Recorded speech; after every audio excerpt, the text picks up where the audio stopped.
fresh morning!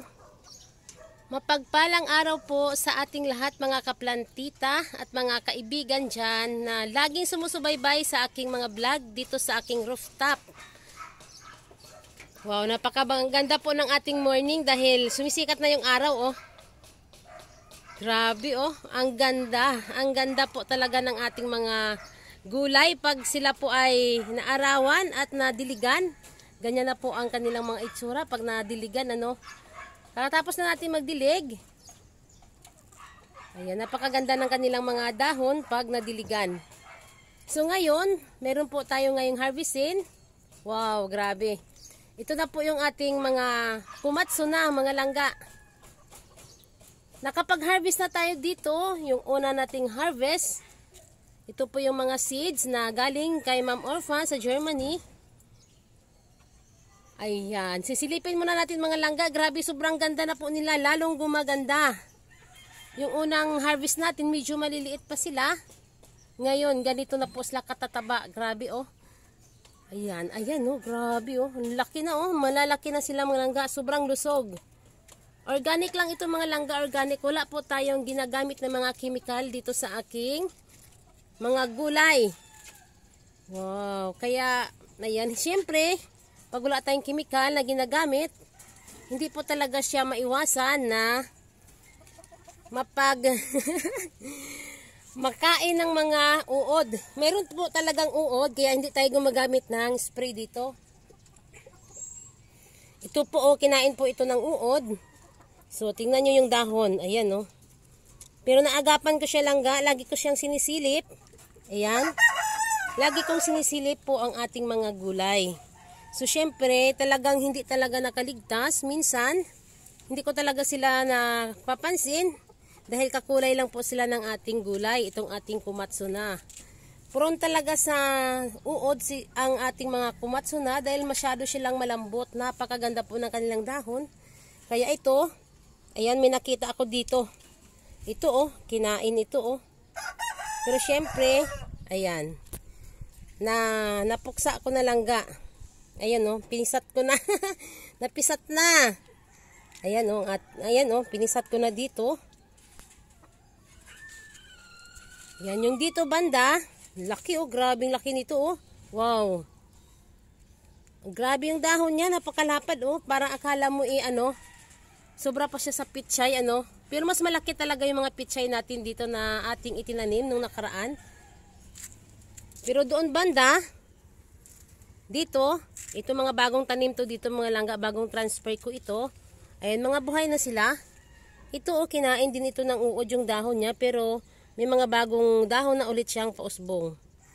Ayan, kasi hindi po ako gumagamit ng spray. Organic lang po talaga ako, hindi ako gumagamit kasi syempre makakain po yan ng mga bata. Hindi pwede yun.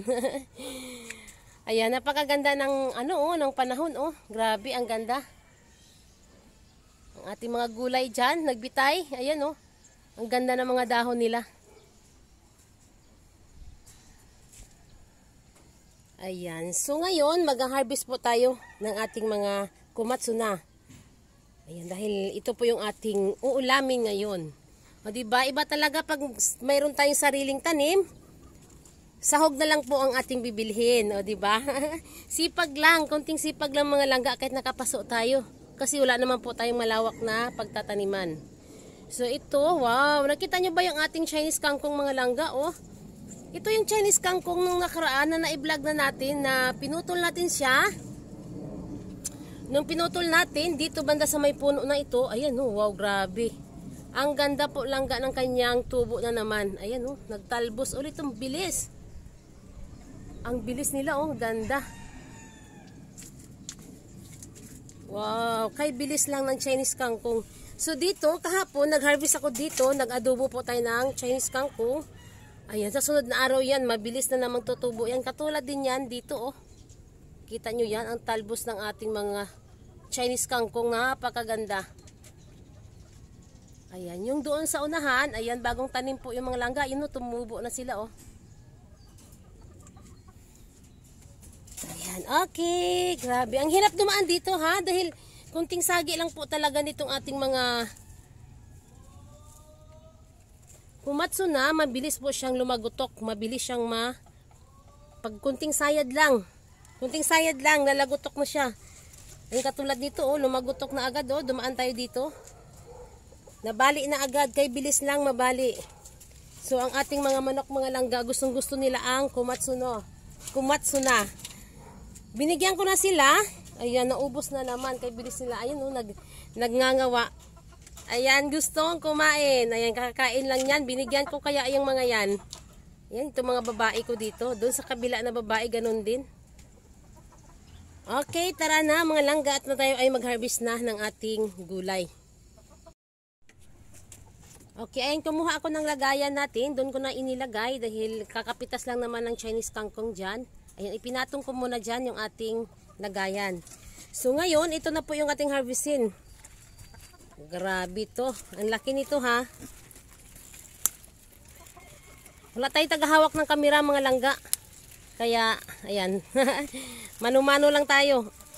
Ay, grabe. Wow. Ayan.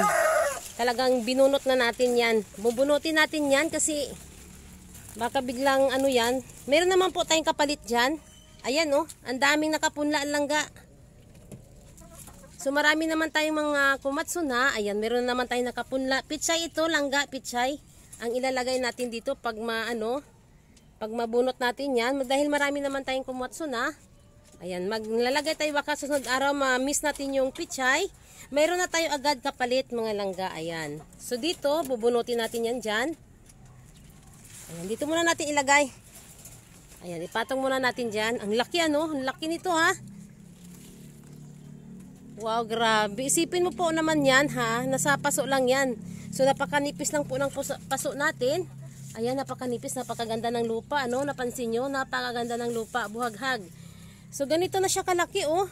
Magtatalbos pa ito langga. Marami pa siyang itatalbos. Parang katulad din siya ng pichay na only, ano siya, habang hindi pa siya nagbubulaklak, magdadahon at magdadahon yung ating kumatsuna. Parang pichay, ang laki, ano? Ayan, dito muna natin ilapag. Ay, na-harvestin natin yan. Bubunutin natin yan dito dahil marami naman po yung ating kumatsuna. Ay, magbubunot na tayo. Ay! Napakalutong ng kanyang dahon. Okay. Diyan lang muna. Ilapag muna natin dyan. Linisin natin yan mamaya.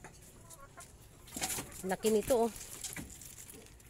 Ayan, sa isang paso na ito, siguro mga 2 paso ang ating ma-harvest ngayon. Napakasarap po nito. Grabe.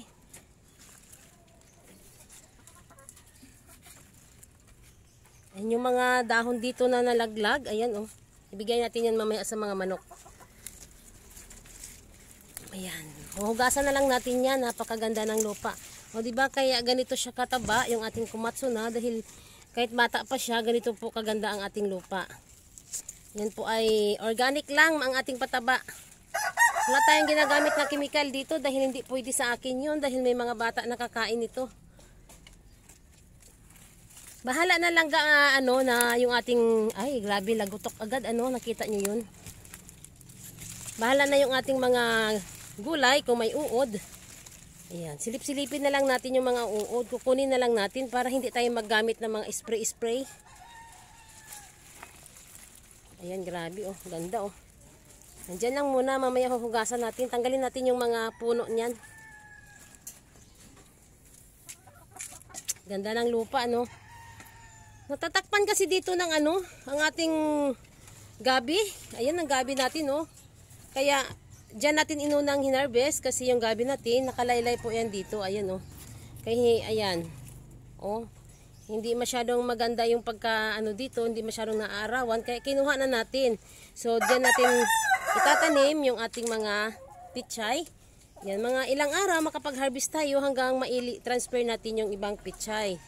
So doon, may mga bago naman tayong tanim na kumatsuna. Kaya hindi natin mamimiss ang kumatsuna. Makapag-harvest tayo ulit sa sunod na araw.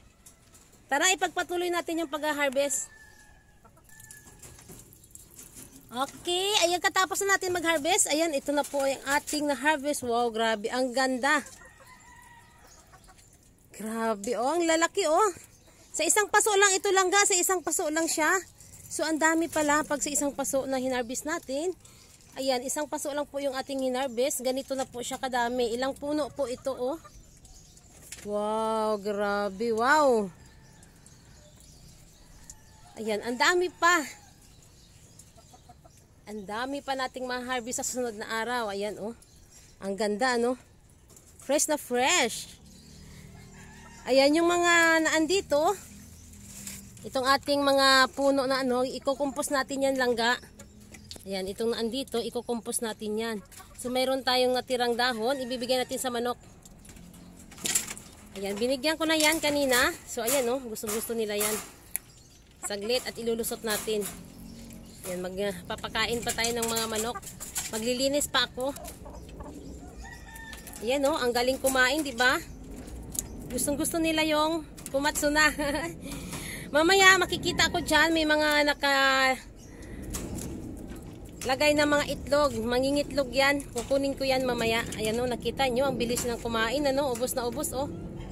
Kaya wala po sayang yung ating mga, ayan, hindi masasayang yung ating mga gulay dito sa rooftop dahil yung mga dahon nito, yung mga dahon na yan, kinakain po yan ng aking mga alaga. O diba, mga organic lang ang ating mga manok. Lalo na yung mga nangingitlog, binibigyan ko yan sila lagi ng mga gulay. Ayan, yung kumatsuna pala ay gusto nila. Yung pichay, diba, gustong gusto ng mga manok. At saka itong ating mga na-harvest na mga kumatsuna.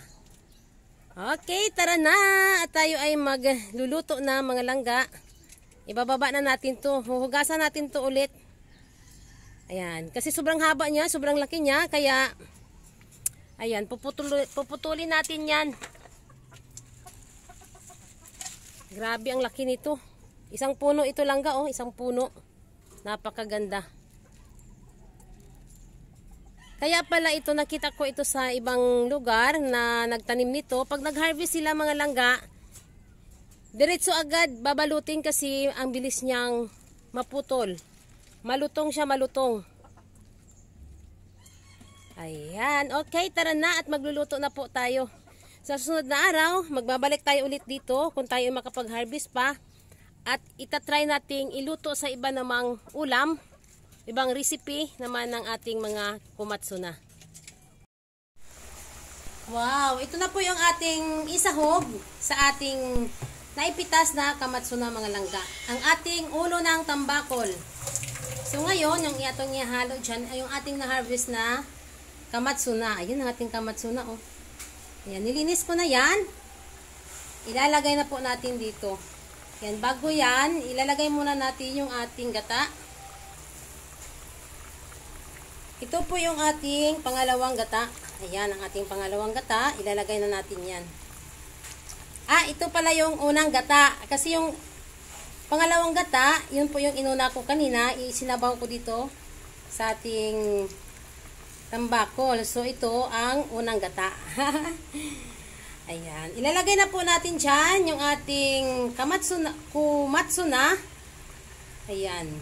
Pagkatapos nito, magpakulo muna. Kukulo muna itong ating gata.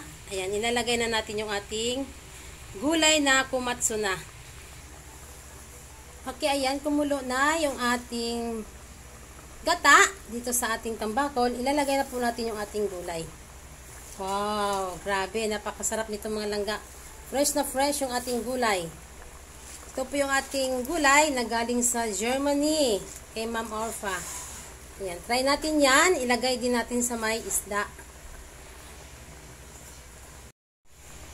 Okay, ayan. At inilagay na po natin yung ating kamatsuna lahat. Ang ating kumutsa na gulay. So, tatakpan muna natin para mamaya. Ayan, bubuksan natin kung luto na. Wow! Bango-bango ng ating ulam. For today, ang ating tambakol. Ulo ng tambakol na mayroong kumatsuna. Sarap, wow.